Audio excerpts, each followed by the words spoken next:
गोलमेज सम्मेलन। तो गोलमेज सम्मेलन क्या था?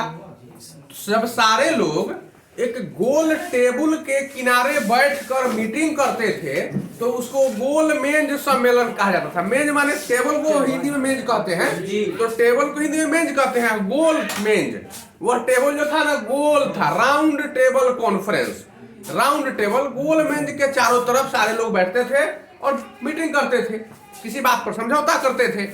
गोलमेज सम्मेलन में 3 गोलमेज सम्मेलन हुए थे हमारे यहाँ।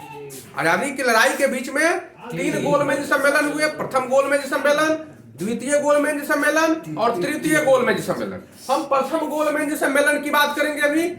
जब 27 में साइमन कमीशन चला इंग्लैंड से और 28 में भारत पहुंचा। साइमन कमीशन ने रिपोर्ट किया ब्रिटिश सरकार को, 4 बातों पर रिपोर्ट किया था। क्या था ना? भारत में उत्तरदायी शासन व्यवस्था की स्थापना हो, भारत में ब्रिटिश भारतीय प्रांत और देशी रियासत को मिलाकर एक भारतीय संघ बनाया जाए, प्रांतीय गवर्नरों को और वायसराय को अधिक शक्ति दिया जाए और भारत में एक लचीले संविधान का निर्माण। इन सारी बातों पर भारतीय लोगों की सहमति आवश्यक थी कि नहीं? क्या एक एक आदमी से पूछना संभव था? नहीं। इसलिए भारत के जो लोग नेता लोग थे उनको बुलाया गया, क्योंकि नेता की बात तो सब मानता था और उसमें भी विशेषकर महात्मा गांधी की बात सब लोग मानता था।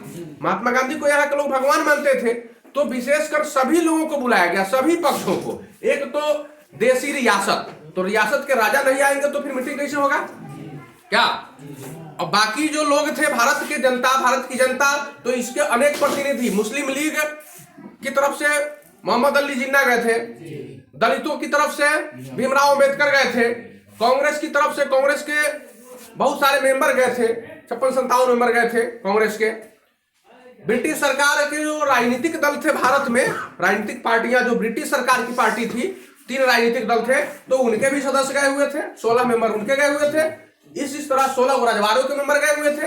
तो सारे लोग वहां पहुंचे। कहां पहुंचे? लंदन में। बुलाया किसने सम्मेलन को? लॉर्ड इरविन ने सम्मेलन बुलाया। सारे लोग लंदन पहुंचे। गोलमेज के तरफ चारों तरफ बैठकर लोग मीटिंग करने लगे। तो इस मीटिंग में बहुत सारी बातें होने लगी।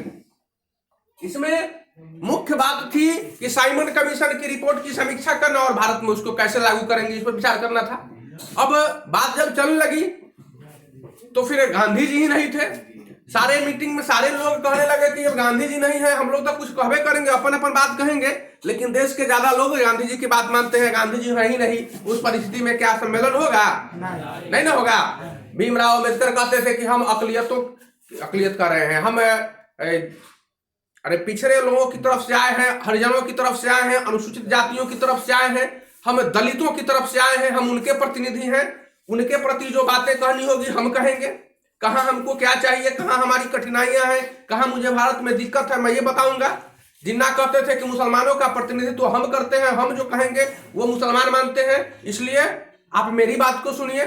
कांग्रेस के लोग कहते थे कि नहीं, पूरे देश में पूरे भारत की जनता का प्रतिनिधित्व कांग्रेस पार्टी करती है, इसलिए कांग्रेस जो कहती है सो मानिए। और सारी बात के अलावा गांधी जी थे नहीं, इसलिए प्रथम गोलमेज सम्मेलन आई करके असफल हो गया। वह सम्मेलन सफल नहीं हो पाया।